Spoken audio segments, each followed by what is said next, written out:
Versus अमीर का कन्या पूजन। स्वाति और रेखा नाम की दो सहेली थी। स्वाति गरीब और रेखा बहुत ही अमीर थी। रेखा को वैसे तो गरीब लोग पसंद नहीं थे, लेकिन स्वाति रेखा के घर के कामों में बहुत मदद करती थी। बस इसी वजह से वो स्वाति से मेल जोल रखती थी। एक दिन, स्वाति, परसों से नवरात्रे शुरू होने वाले हैं, चलो मार्केट से नवरात्रों का सामान लेकर आते हैं। भैया, मुझे एक फिनाइल की बोतल दे दो। स्वाति, तुम भी ले लो, इससे पोछा लगाने से घर साफ सुथरा रहता है और माता को साफ घर बहुत अच्छा लगता है। नहीं रेखा, मेरा घर कच्चा है तो मैं उसे गोबर से ही लीपती हूँ। ठीक है। दोनों दूसरी दुकान पर जाते हैं। भैया, आप मुझे ये फूलों की माला दे दो, 2 जोड़ी निकाल देना, मेरी सहेली भी लेगी। अरे, मैं ये नकली फूल माला नहीं लूंगी, मैं माता को असली फूल माला चढ़ाती हूँ। पता नहीं इतना सब कैसे करती हो, इतना टाइम कैसे निकाल लेती हो इन सब के लिए। वैसे भी आजकल जब सब चीजें बनी बनाई मिलती हैं, तो क्यों इतनी मेहनत करनी। वैसे भी मेरे पास तो इतना टाइम ही नहीं जो डेली माला बदलूं। एक दिन लगाओ और पूरे दिन तक छुट्टी। हाँ रेखा, लेकिन मुझे ये सब करके अच्छा लगता है। दोनों सहेली सामान लेकर घर आ जाती हैं और पहले नवरात्रे वाले दिन, अरे स्वाति, जरा अपनी नवरात्रि की तैयारी तो दिखाओ। हाँ हाँ बहन, आ जाओ, देखो ना। अरे, ये दरवाजे पर आम के पत्तों की लड़ी। ओहो, पूरे घर में गोबर की बदबू। हाय, कैसे रह लेती हो तुम इतनी बदबू में। देखो, ये ताज़ा फूल हो गए ना बासी। अगर तुम यही प्लास्टिक के फूलों की माला लगाती तो पूरे 9 दिन तक ताजा रहते। अभी तो शाम भी नहीं हुई, अभी से ही तुम्हारी मेहनत हो गई ना पानी में। लेकिन उन प्लास्टिक के फूलों में से सुगंध तो नहीं आती ना, जो माँ को मनमोहक लगती है। इसमें क्या बड़ी बात है, सुगंध के लिए परफ्यूम छिड़क दो। और वैसे भी इस गोबर की बदबू के आगे कहाँ परफ्यूम काम करेगा। और ये क्या, तुमने माता मिट्टी की बनाई है? मेरी माता की मूर्ति देखना, देखती रह जाओगी। बहन, मैं तो हर साल ऐसे ही अपने हाथों से माता की मूर्ति बनाकर पूजा करती हूँ। हाँ ठीक है, माता की मूर्ति बहुत पैसों की आती है, तुम्हारे पास इतने पैसे कहाँ। अब तुम जो भी समझो, इसे मेरा माता के प्रति प्यार समझ लो या मेरी गरीबी, लेकिन मुझे अपने हाथ से माता की मूर्ति बनाना बहुत अच्छा लगता है। अरे, ये तुम्हारी रंगोली है, कितनी फीकी सी लग रही है, इसमें रंग ही नहीं भरे। नहीं रेखा, मैं बस चावल के आटे से ही रंगोली बनाती हूँ। रात को चावल भिगोकर सुबह उसे पीसकर आटा बनाकर ये रंगोली बनाती हूँ। उफ, पागलपंती की भी हद होती है। तो मेरे घर चलो, मैं तुम्हें अपनी तैयारी दिखाती हूँ। ये देखो, सबसे पहले मेरी माता की मूर्ति, और ये देखो मेरी रंगोली वाला स्टिकर। बस पीछे से कागज हटाओ और चिपका दो, बन गई 2 मिनट में रंगोली। तुम्हारे जैसे थोड़ी भिगाओ, पीस कर बनाओ। ऐसे ही छठे नवरात्रे को रेखा स्वाति के घर जाती है।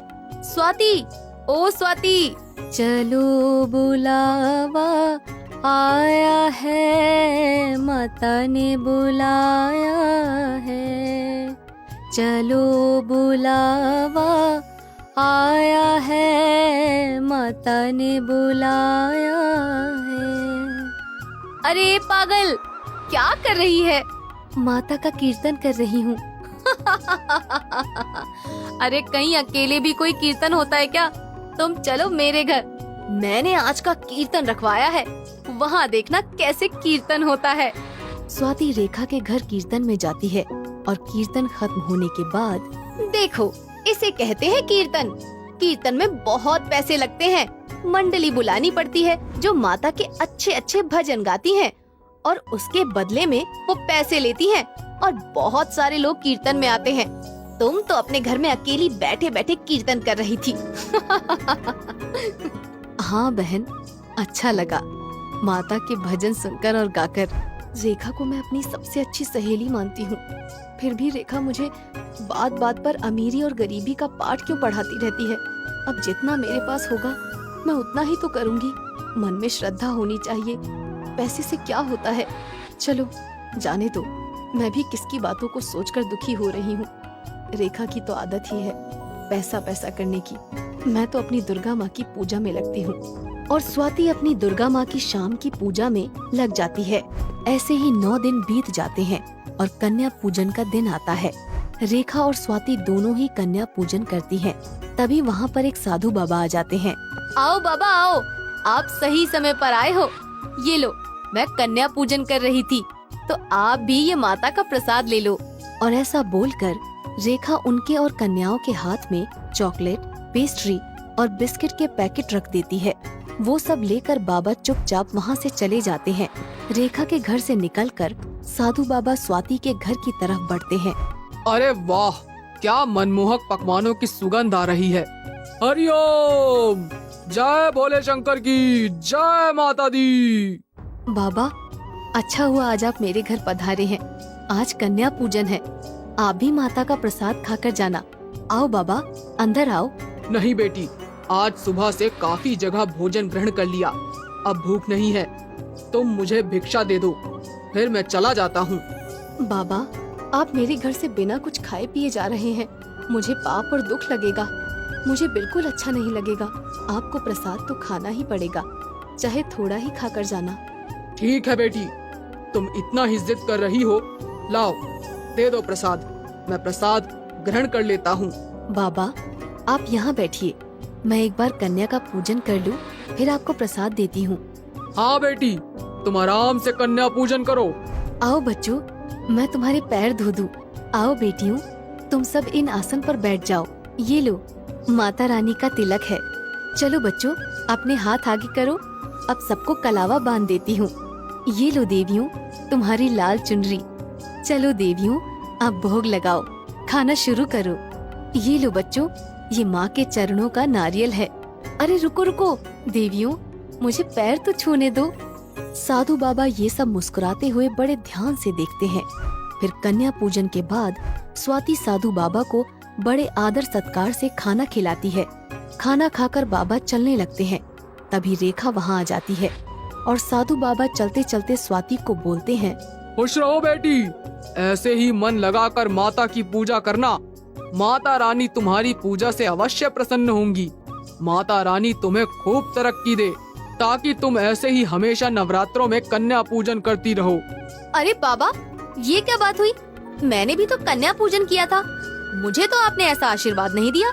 बेटी, तुम बुरा मत मानना, इतना पैसा होने के बाद भी तुमने अपने घर में कुछ नहीं बनाया। बिना मेहनत के ही बाजार से बना बनाया लाकर कन्याओं को वो खाने का सामान पकड़ाया और उन्हें खड़े खड़े ही वापस भेज दिया। पता नहीं वो सब कैसे हाथों से बना था, पता नहीं उसमें क्या क्या डाला गया था और क्या नहीं डाला गया। मुझे ये सब अच्छा नहीं लगा और इसीलिए मैं तुम्हें झूठा आशीर्वाद नहीं दे सकता था। और अगर तुम्हें सच बोलता तो क्या पता तुम्हें क्रोध आ जाता, इसलिए मैं वहाँ से चुपचाप चला गया। लेकिन यहाँ देखो, इस बेटी ने गरीब होते हुए भी अपनी मेहनत से सारे घर को सजा रखा है। इसने कितने मन से अपने हाथों से एकदम शुद्ध और स्वादिष्ट भोजन तैयार किया है। इस भोजन को तो माँ भी खाकर मंत्रमुग्ध हो जाएंगी। और इसने बड़े ही प्यार से कन्या को बैठाकर भर पेट भोजन करवाया। बाबा की बात सुनकर रेखा रोने लगती है और हाँ बाबा, आप ठीक ही बोल रहे हो। आज मेरी आंखें खुल गई। असली कन्या पूजन तो मेरी सहेली स्वाति ने किया है। आगे से मैं भी ऐसे ही कन्या पूजन करूंगी। अगर आपको ये कहानी पसंद आई हो तो वीडियो को लाइक जरूर करें। ऐसी ही मजेदार और सीख देने वाली हिंदी मॉरल स्टोरीज देखने के लिए कम्फी टून चैनल को सब्सक्राइब करना न भूलें और कमेंट में जरूर बताइए कि आपको इस कहानी से क्या सीख मिली। मिलते हैं अगली कहानी में कम्फी टून की एक नई कहानी के साथ। धन्यवाद।